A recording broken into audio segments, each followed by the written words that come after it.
Pedersoli 1861 rifled Springfield rifled musket. I've been wanting to get one of these for many years, and I finally moved some stuff around my collection and got one. Got it from Dixie Gun Works. I didn't do an unboxing because Pedersoli's packaging and Dixie Gun Works, they've been in the business so long, there's no complaints about it. Well, that's what we ended up with. Now, when you're interested in one of these, you got to be careful. You know, the Pedersoli ones are probably the best quality, and you're going to pay a price. They're also the most expensive. I would be wary of these from tailors, especially if they're made by, oh, what's the name of that company? It'll come to me in a minute. Chiappa.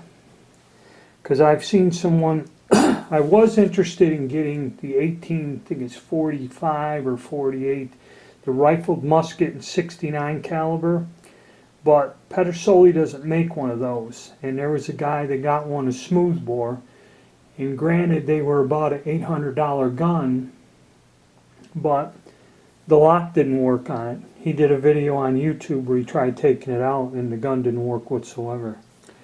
So this shows up, the wood's real nice on there. And then it did come in a very heavy coat of a protective grease. It is grease. It was all over. This gun has to be disassembled and greased. There was a huge amount of it on the stock there. I had to wipe it off because it was like if the thing touched anything, it's going to have this heavy grease on there, the barrel, all that. So I got to go clean this off. I'm going to take it apart. So we're going to have a disassembly video. We're going to take it apart, and then I'm going to get this degreased. Get a close up here, you can see it. You see it on the ramrod there? I mean, it was a very, very thick, heavy coating of it. I wiped it off with a rag so it wouldn't get all over the place. So we're going to go out in the garage, take her apart, clean it all off with a degreaser, get the bore swabbed out, and hopefully in a day or so we'll be out on the range busting some caps with this. Okay, as with any gun, most brand new firearms come with a protective coating you got to remove. And we're going to use either, you can use alcohol or acetone as a degreaser to get it off. Also, be sure you have good fine screws. The screw heads on this are very thin, very delicate. So you want gunsmithing screws or buy Pedersoli's screwdriver set. Alright, so to start her off, we're going to get the ramrod out, which basically it doesn't screw. It's like the original, it pulls right out. But it does have a threaded end, so it was not threaded in. Next we'll take off the barrel bands, which are pretty simple. They have, you press down on a retainer spring and get them off, which is kind of nice. This gun is taking you up to a point history, unlike the, well, these may have to be tapped off. Yeah, they're on there pretty good. I'm going to have to get a little mallet and tap them off. Wasn't thinking. So they're on there tight. So that's a good sign. Okay, these bands are tightly fitted on there. I used a rubber mallet to get this middle one loose because I can tap on the sling swivel. I suggest you take a brass punch or non-marring, even a wooden dowel, hardwood, and depress the spring and then tap the bands to get them to break loose. That would be the best way to do it without damaging the gun. So be careful, make sure you have the right tools, don't get in a rush, and go forward with this. Okay, I've tapped off the bands, so we take off 1, 2, 3. Move the bands. Oh, easy. I loosen the nipple. I'm going to take that off. I want to clean that out too. And then we got our 1 screw right here. Once we loosen that, we should be able to get the barrel off. And again, shaking this in. I want to be steady with this, not to tear up nothing. Basically, what we'll do.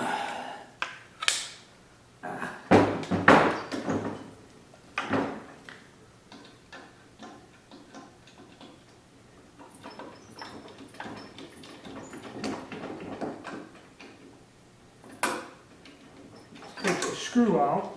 Once I get through that,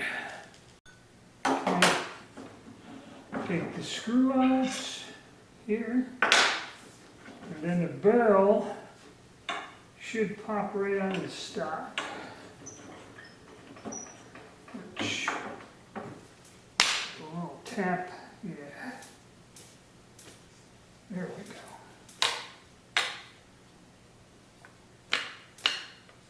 And that is inletted pretty tight down in there.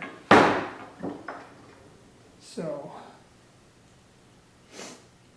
serial numbered, and this does, I believe this has a breech plug. Yeah, it does. This has a breech plug, so that's always a good thing.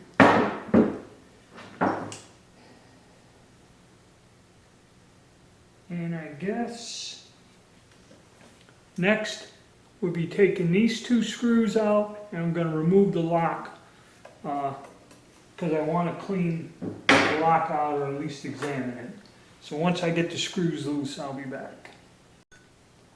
Okay, take out the 2 screws for the lock, and the lock just kind of dropped on out.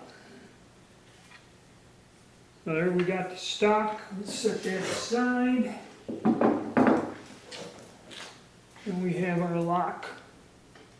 It's pretty good looking. That doesn't really have any oil or nothing on there, but we'll wipe it down and lubricate it anyway. Alright, so let's take a look at this thing now that we got it apart. Okay, here's our barrel with all our markings and that on it. It's probably the proper rear sight, and you see the heavy coating of oil on there. You want to get that off of it. Front sight and that. And we're also going to degrease the bore itself. There's your lock, and like I said, didn't really have much in there, but I'm going to wipe them down and coat them with Ballistol. Flip the barrel around, get a close-up of it. So yeah, the breech plug threads in, so if you ever have a problem, you can take the breech plug out. Guns that have the breech plug welded can be problematic if you ever have to do any work. Look at some of the markings. It has some of those US period markings on there, and I guess a copy of the original sight. See where this was kind of heated up at one time. So now we'll look at the stock, and then I'm going to clean it and get it back together again. Okay, there we go with our steel butt plate. Like I said, I thought the lock might have been fitted in there tight. It kind of just fell out once I removed the screws. Trigger guard. But it was inletted tight to the base. That was fitted in there pretty tight, so That's what you want for accuracy. There's your spoon in there, and that retains your cleaning rod. God, man, my hand is bad today. A little bit of a blemish there. That was under the barrel band, I think, or maybe not. Maybe that's when I took it off. It did a little scrape. That's where I said you got to be careful. So here's remnants. The stock's got to be wiped down. And this nose cap is on there. Got to be degreased. And the ramrod,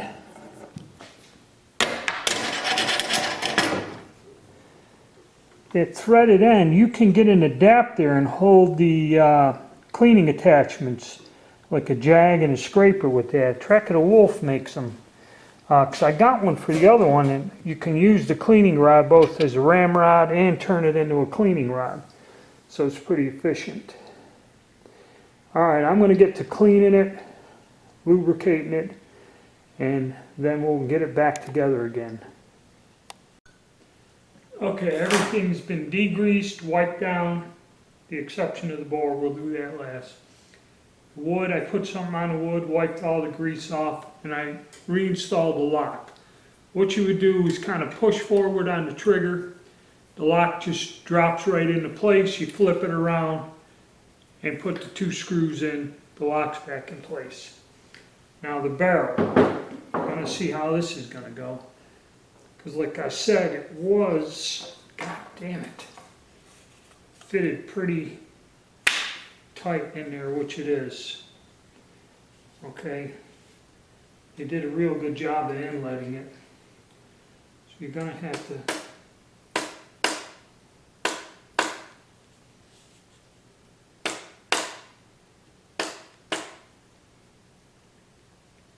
tap it in. See if I can get the screw to line up.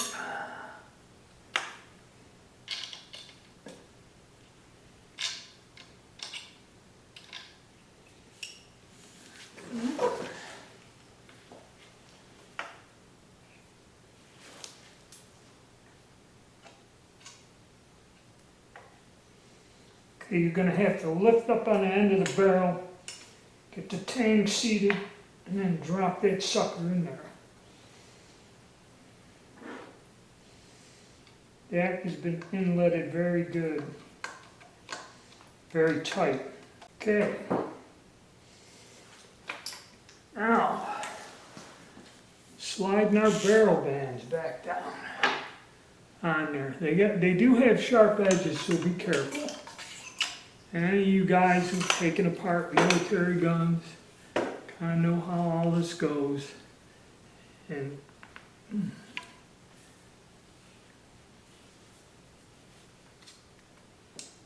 they do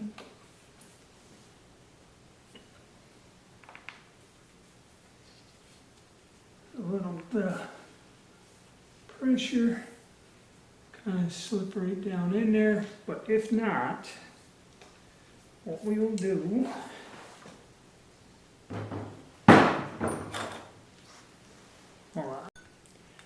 get like a little wooden dowel rod, set that on the edge there, and give them a tap. There we go, until they're seated all the way. Okay, same with this one.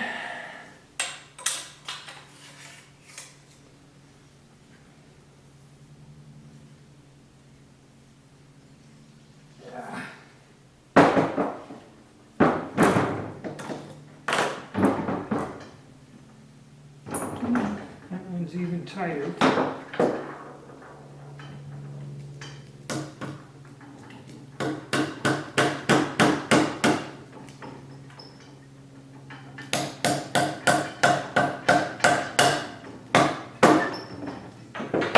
Okay, this one is seated back,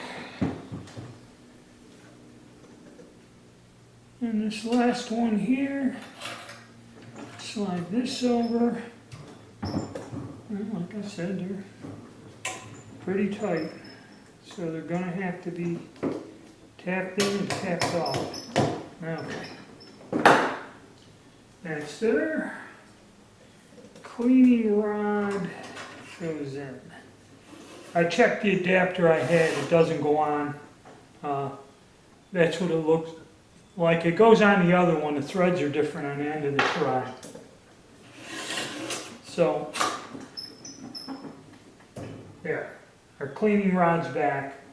The nipple, just kind of flush it out with carburetor cleaner and put some grease on it and then thread it back in and put it in.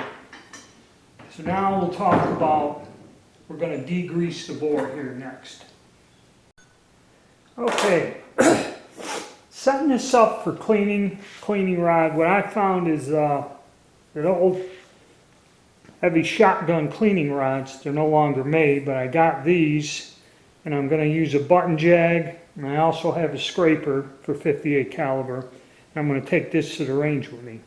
You have to get 2 sets because you need the extra center piece, and it does make this rod just long enough. See, that's where your rod would end here. You need that extra center piece to get that extra 4 or 5 inches, and that's down to the bottom. So what we're going to do now is take a patch, soak it in acetone, and we want to degrease the bore to prep it, because if you leave that in there, you will find that when you fire it, it will turn right into a grimy mess and leave that grease will leave a residue in there. So, let's run it down.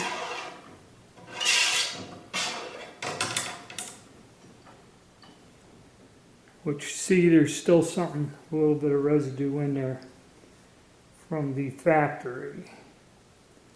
So it's still damp. We'll run the other one down.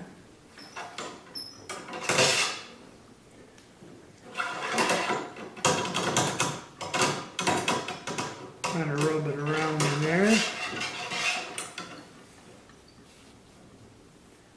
That's a little bit better. Take a few dry patches.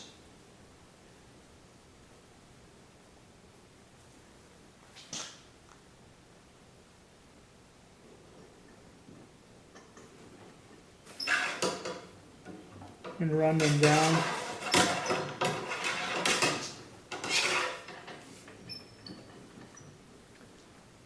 See some.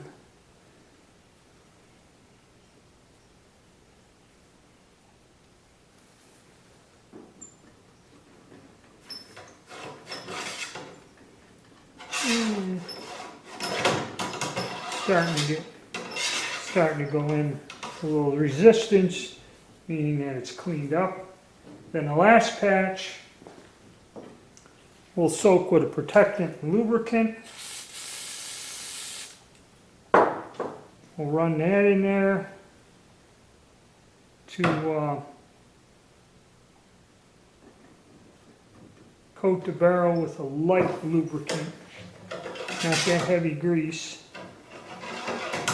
There's a protectant. Yeah, see? It's cleaning it out, so. Let me get another one. Run that down there. Okay. Another one down there. Oof. Still bringing up nasty stuff out of there.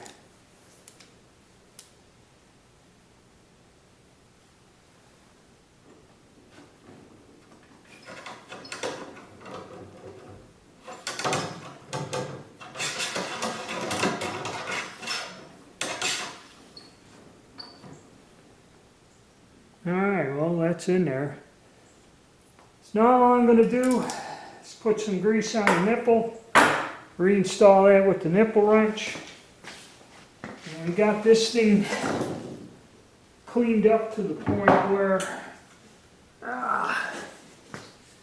we will be ready to go out to the range here.